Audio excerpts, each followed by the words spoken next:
താമരശ്ശേരിയിൽ മർദ്ദനത്തിനിരയായി കൊല്ലപ്പെട്ട ഷഹബാസ് മർദ്ദനമേറ്റ ശേഷം വീട്ടിലേക്ക് വരുന്നതിന്റെ CCTV ദൃശ്യങ്ങൾ ന്യൂസ് മലയാളത്തിന് സുഹൃത്തിനൊപ്പമാണ് ഷഹബാസ് വീട്ടിലേക്ക് എത്തുന്നത്. ഷഹബാസ് അവശ നിലയിലാകുന്നതിന് തൊട്ടു മുമ്പുള്ള അവസാന ദൃശ്യങ്ങളാണിത്.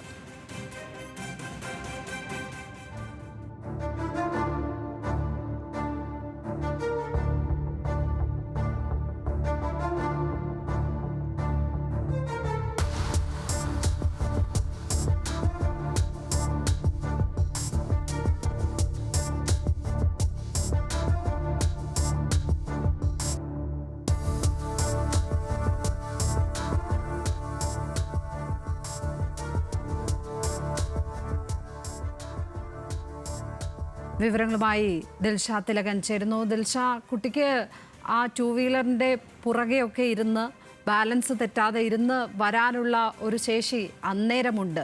അന്നേരം ആരോഗ്യസ്ഥിതി ഇത്രയും മോശമായിട്ടില്ല. ആ ഇന്റേണൽ ഇഞ്ചുറിയുടെ ആഘാതം കൊണ്ടുകൂടിയായിരിക്കാം, ഇന്റേണലി ഏറ്റ പരിക്കിൻ്റെ ആഘാതമാണിപ്പോൾ മരണത്തിലേക്ക് വഴിവെച്ചിട്ടുണ്ടാവുക. ഏതായാലും ആ ഘട്ടത്തിൽ ആരോഗ്യനില അത്രയും ഗുരുതരമായിട്ടില്ല എന്നുള്ളതാണ് നമുക്ക് ആ ദൃശ്യങ്ങളിൽ നിന്ന് വ്യക്തമാകുന്നതല്ലേ ദിൽഷ?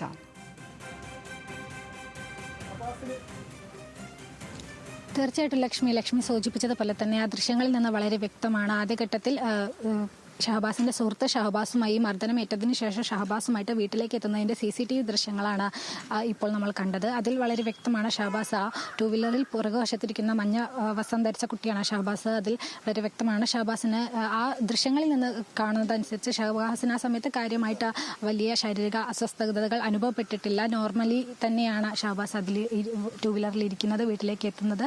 പക്ഷേ ആന്തരിക അവയവങ്ങൾക്ക് കാര്യമായിട്ട് തന്നെ പരിക്ക് പറ്റിയിട്ടുണ്ട്. അത് പിന്നീട് മണിക്കൂറുകൾക്ക് ശേഷമാണ് അത്തരമൊരു സാഹചര്യത്തിലേക്ക് എന്തായാലും കടക്കുന്നത്.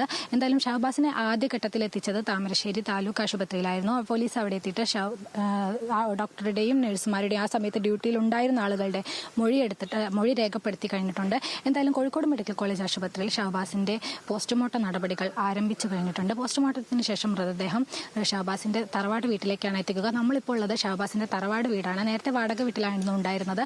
മാതാപിതാക്കൾ അവിടെ ഉണ്ടായിരുന്നു. മാതാപിതാക്കൾക്ക് ചില ശാരീരിക അസ്വസ്ഥതകളെ തുടർന്ന് അവരെ ആശുപത്രിയിലൊക്കെ പ്രവേശിപ്പിക്കേണ്ട ഒരു സാഹചര്യം ഉണ്ടായി. ഏറെ തകർന്ന നിലയിൽ തന്നെയാണ് നാട്ടുകാരാണെങ്കിലും ബന്ധുക്കളാണെങ്കിലും എല്ലാവരും തന്നെ. നമുക്കറിയാം, ഏറെ നിഷ്കളങ്കനായ ഒരു പയ്യൻ, അങ്ങനെ തന്നെ വേണം ഷഹബാസിനെ കുറിച്ച് പറയാൻ.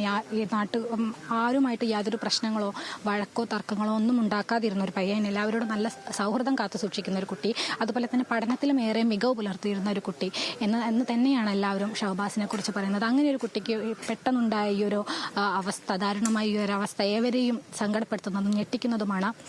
ഇന്നലെ തന്നെ ഏകദേശം രാത്രി 10 മണിയോടുകൂടിയാണ് ഷഹബാസിന്റെ ആരോഗ്യനില ഏറെ ഗുരുതരമാകുന്നത്. അതിനുശേഷം 12:30 മരണം സംഭവിക്കുകയായിരുന്നു. ഈ രാത്രി തന്നെ ഈ ഗുരുതരമായ അവസ്ഥയിൽ തന്നെ ഷഹബാസിന്റെ മാതാവിനെ ആശുപത്രിയിൽ എത്തിച്ച് ഷഹബാസിനെ കാണിക്കുകയുണ്ടായി. അതിനുശേഷം 12:30 മരണം സംഭവിക്കുന്നത്. ഇപ്പോൾ എന്തായാലും ഈ സംസ്കാര ചടങ്ങുകളെല്ലാം തന്നെ കെടവൂർ ജുമാ മസ്ജിദിലാണ് ഒരുക്കിയിരിക്കുന്നത്. ഇപ്പോൾ വാടക വീട്ടിൽ നിന്ന് അവർക്ക് അവരുടെ ഷഹബാസിന്റെ പുതിയ വീടിന്റെ പണി തൊട്ടടുത്ത് തന്നെ പൂർത്തീകരിച്ചുകൊണ്ടിരിക്കുകയാണ്. പണി പൂർത്തീകരിച്ചിട്ടില്ല. അതുകൊണ്ട് തന്നെ തറവാട്ട് വീട്ടിലാണ് സംസ്കാര ക്രിയകൾ എല്ലാം തന്നെ ഉണ്ടാവുക. ഷഹബാസിനെ ആദ്യം കോഴിക്കോട് മെഡിക്കൽ കോളേജ് ആശുപത്രിയിലെ പോസ്റ്റ്മോർട്ടത്തിന് ശേഷം ഷഹബാസിന്റെ മൃതദേഹം തറവാട്ട് വീട്ടിലേക്ക് എത്തിക്കും. ഇവിടെ നാട്ടുകാർക്കും ബന്ധുക്കൾക്കും കാണുന്നതിനായിട്ട്, അവസാനമായിട്ട് ഷഹബാസിനെ ഒരു നോക്ക് കാണുന്നതിനായിട്ട് ഇവിടേക്ക് എത്തിക്കുന്നതായിരിക്കും. ഇതിനുശേഷം കെടവൂർ മദ്രസയിലാണ് പൊതുദർശനം ഒരുക്കിയിരിക്കുന്നത്. ഏകദേശം 2 മണിക്കൂറോളം പൊതുദർശനം കെടവൂർ മദ്രസയിൽ ഒരുക്കിയിട്ടുണ്ട്. അതിനുശേഷം ചുങ്കം കെടവൂർ ജുമാ മസ്ജിദിലാണ് ഷഹബാസിന്റെ ഖബറടക്ക ചടങ്ങുകൾ, ഖബറടക്കമടക്കമുള്ള കാര്യങ്ങൾ നടക്കുക. എന്തായാലും പോസ്റ്റ്മോർട്ടം നടപടികൾ ആരംഭിച്ചു കഴിഞ്ഞിട്ടുണ്ട്. അതിനുശേഷം ഏകദേശം ഒരു മണിക്കൂറുകൾക്കുള്ളിൽ തന്നെ ഷഹബാസിന്റെ മൃതദേഹം ഇവിടേക്ക് എത്തിക്കുമെന്നാണ് അറിയാൻ സാധിക്കുന്നത്. ഇവിടെ നാട്ടുകാരെല്ലാം തന്നെ എത്തുന്നുണ്ട്. ബന്ധുക്കളും നാട്ടുകാരും എല്ലാം തന്നെ കുടുംബത്തിന്റെ വേദനയിൽ പങ്കുചേരാനായിട്ട് എത്തുന്നതിന്റെ ദൃശ്യങ്ങളാണ് നമ്മളിപ്പോൾ കണ്ടുകൊണ്ടിരിക്കുന്നത്. ലക്ഷ്മി.